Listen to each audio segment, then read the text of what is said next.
All right. Welcome, everyone. Glad to have you. My name is Rachel Kirkpatrick. I'm Coalmarch's Vice President of Client Success. I'm also joined by Jeff Davis, our Senior Vice President of Marketing Services. Hey, Jeff. Thanks. Hey, Thanks for joining. RK, good to see you again. Yeah.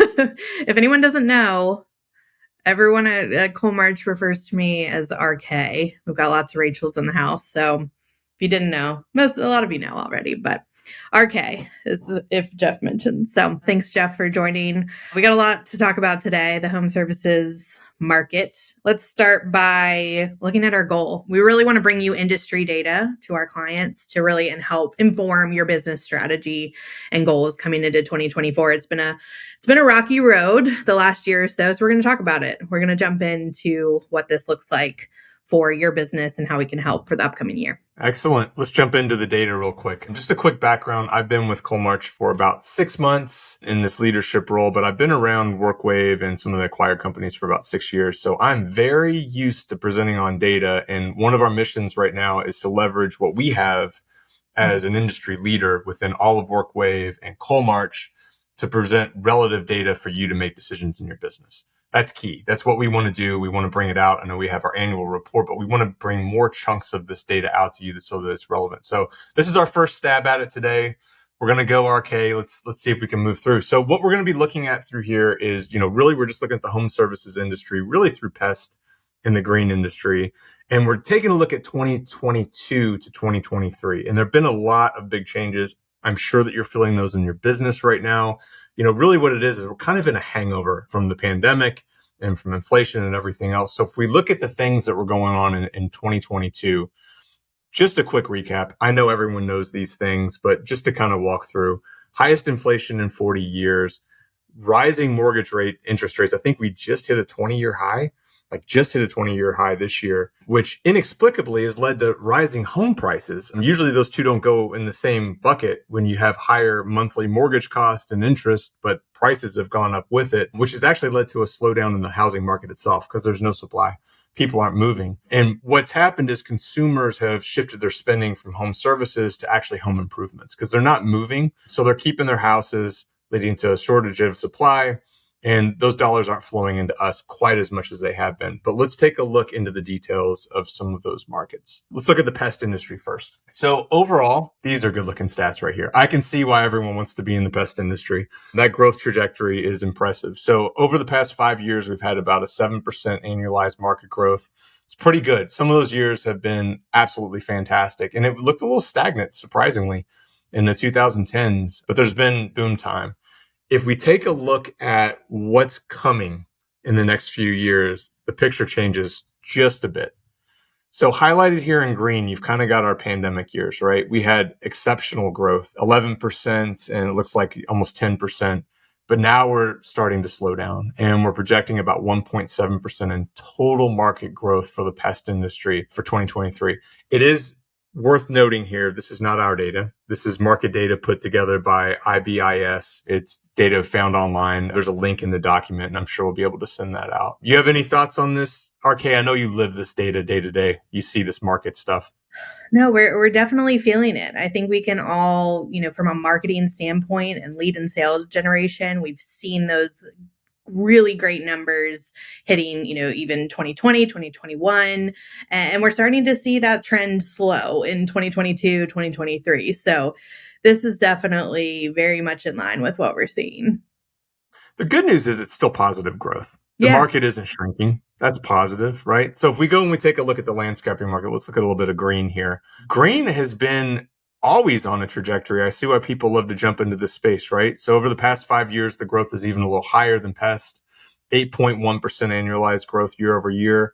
But take a look at 21 and 22.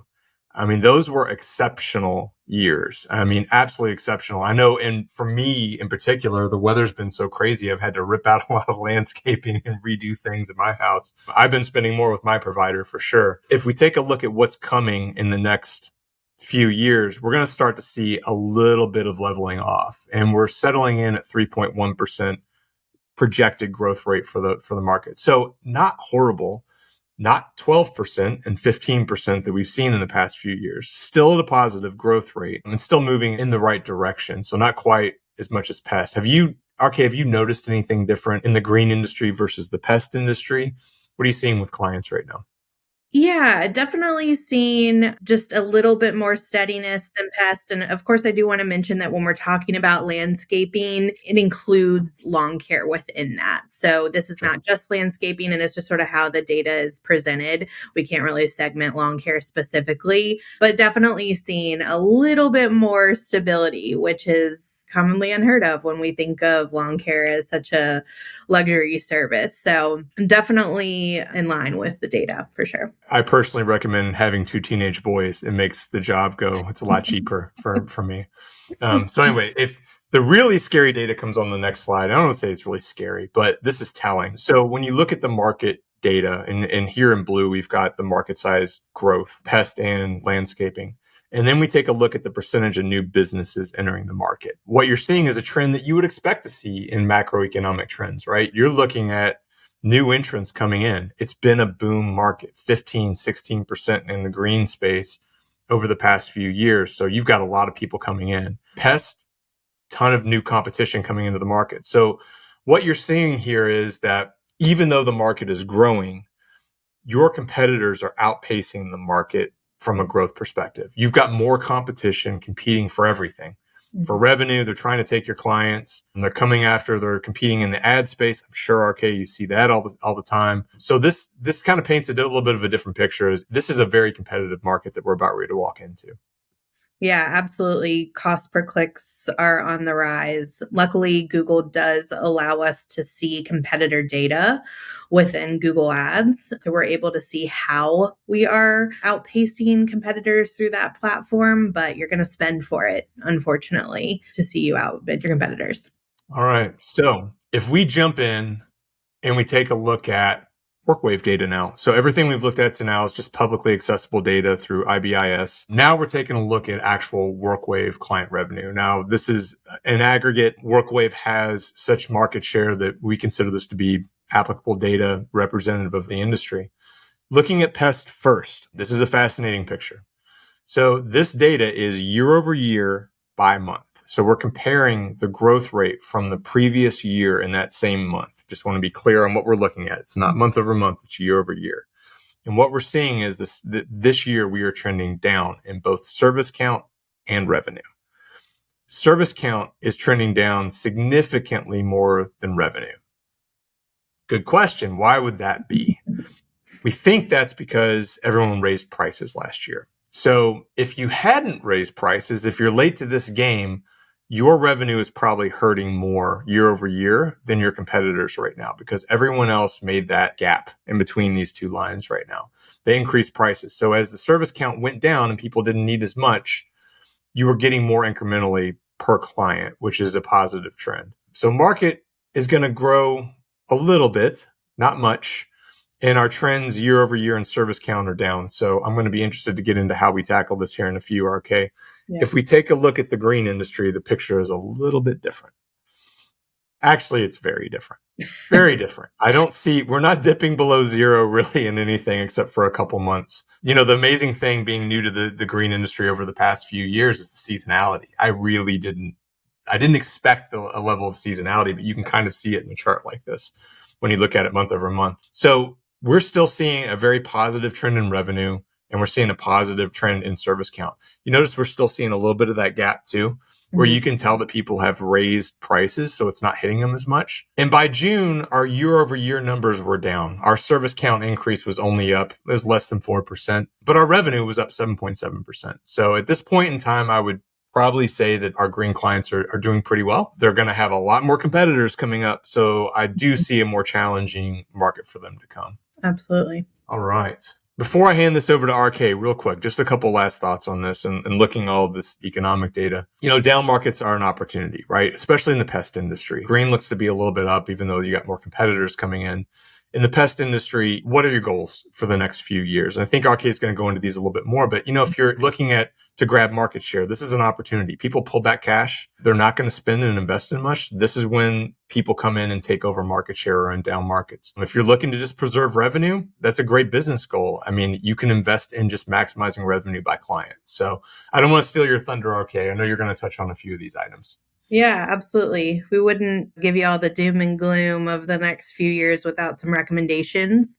So let's dive into what we want to prepare for 2024 and the 5 years after that. So first, evaluating business goals, 1, 3, 5 year goals. As you know, you are with us to grow your business. And how can we focus on that? Many of you have very aggressive goals and we want to help you meet them. So looking into how to grow revenue, of course, we want to maximize existing customer revenue. As prices for marketing climb, your existing customers and tapping them for additional revenue is going to be one of your cheapest options. So let's go all in on that. Definitely a good strategy to deploy in 2024 if you are not already. When it comes to email, texting, all of these opportunities exist, as well as lead generation efforts. Really double down on what's working for you and be prepared to spend more on marketing because of it. So when it comes to those elements, we can also look at actually gaining market share, whether that's in your existing service area or stepping outside of it into a new one or expanding service lines. These are the years where, like Jeff was saying, that down market creates opportunity. Let's go and snatch it up. So when it comes to gaining market share, let's look into some other opportunities like an M&A strategy. Has this been taking a back seat over the past few years? And now it's time to really look at it as a viable option for generating new customers, all while looking at a competitor analysis. We have to understand who our competitors are in the market and make sure our pricing strategy is aligned or our special offer strategy. What sets you apart is really geared towards outbeating the competitor. Definitely something to consider when looking at gaining market share. And then finally, evaluating your business operations. It may be secondary, but utilizing technology and automation, different opportunities for efficiency are really going to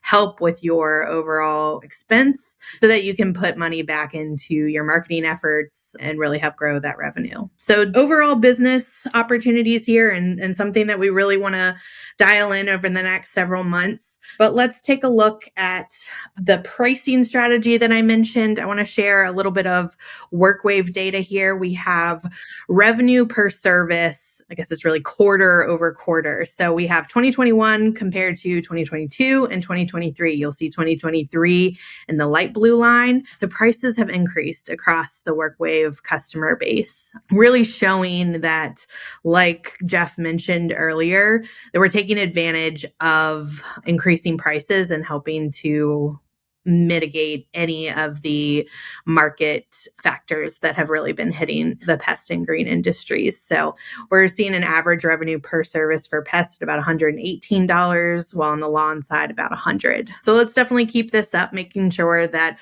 we are evaluating those prices year over year, every single year. If you feel like you did it in 2021 and it doesn't make sense to do it again in 2024, rethink it. Maybe there's an opportunity to evaluate that pricing again. So evaluating business changes, we want to see how Coalmarch can support you in this. What can we do to help from a specifically marketing standpoint? So how are we adapting to these changes in the market? Overall, we're recommending diversifying your marketing budget, looking into other revenue and lead generation streams that are going to generate a cost-effective lead. Like I mentioned before, doubling down on what actually generates leads. Don't run from what is working. You may be paying a little bit more, and that's expected, but really focus on where you're going to generate the volume of leads you're looking for. Also, when it comes to technology and automation in the marketing world, let's focus a little bit more on our Google ads. Google has been incorporating more automation and more technology to benefit you. Surprisingly, they're not all about taking your money day to day. You're not believing me on that one. They're all about taking your money. But there are tools that Coalmarch is utilizing to better automate your ads and spend. We actually published a blog not that long ago on the Coalmarch website about automation. You'll likely see this in your inbox at some point, but if not, go feel free to take a look. It really talks about all of those automated bidding strategies and how we're leveraging them. Number 4, one that is a love-hate relationship. We know we need it, but we just can't justify it sometimes. Branding. This is the time where we are investing in that future. We're seeing the slower growth. So putting dollars towards branding is really going to help you in that long term. You may not be able to attribute the spend or lead in that very moment, but long term, it's such an important capacity. Now is a time where people are really wanting to pull back from branding. It's in your nature to pull back from those efforts and put more into lead generation, but it's really, really going to be a focus to put more in branding and media options there. And then finally, all of these efforts, whether it's changes you're making to your business from an M&A standpoint or growing your service lines, service areas, updating your marketing budgets, communicate those efforts to Coalmarch. This is a partnership. You have an account executive who is your advocate with our team, and making sure that we are in close communication on those efforts is really going to make the most of the marketing spend that you have with us. Anything you'd want to add here, Jeff? Maybe just a couple of things off the Yeah. cusp, and I'm looking forward not to things that we're doing today, but it's important to note we've got Real Green clients, I'm sure, that are on this call right now. Real Green Print is part of Coalmarch now. We're in the process of bringing those capabilities in house. So when we talk about all these alternative ways of going off the branding, getting extra revenue from clients, existing clients, these are tools that we've got. We're working on things like email marketing services right now. So stay tuned. These aren't things we've got right now, but we're actively working on them, and we're going to try to bring you more tools so that you can go tackle your goals in the upcoming year. Yeah, awesome. And I think as we round out the year, it's a really good time to talk about what's in place for 2024. As many of you know, we'll be in Orlando for Beyond Service to talk about your 2024 strategies. So between now and the end of the year, really identifying what your marketing budget is going to be and how we can leverage those pieces for you come the beginning of the year. And we'll all be there. Jeff, you'll be there, right? Oh, it's a good time. It's a good time. You need to come to the show. It's a good time. What happens in Orlando stays in Orlando, right? That's what I was told from last year. Yes. And we better see you in our strategy meetings to discuss. We can't wait to have you. But if you have any questions, please feel free to reach out to your account executive or myself or Jeff. We're happy to answer them. And this will be a topic of conversation over the next several months. So keep that in mind as you're talking with your account executive. Thank you so much. We're happy to have you.